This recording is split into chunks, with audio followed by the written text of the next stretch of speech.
ከተኛህበት ሊያነቁ የሚችሉ 5 ህጎች ልስጥህ። አንደኛ፣ ጠንክሮ መስራት። ጠንክረህ ስራ እንጂ በእድል አትመን። እድል የመስቀል ወፍ ናት፣ ለሁሉም አትታደልም። ሁለተኛ፣ ትዕግስት። ትዕግስት ይኑርህ። ትዕግስት ከሌለህ በምድር ላይ ምንም ነገር አይኖርህም።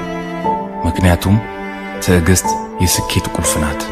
የምትፈልገው ነገር የሚወስደውን ያህል ጊዜ ታገሰው።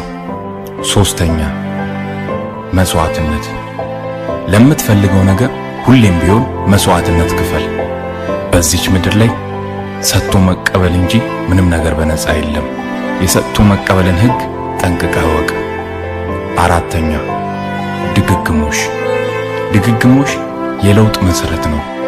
በህይወትህ አንዴ ባነበብከው የቢዝነስ መጽሐፍ ወይም አንድ ጊዜ በሰራው ስራ የሀብት ማማ ላይ አትቀመጥም ወይ ለውጥ አታይም።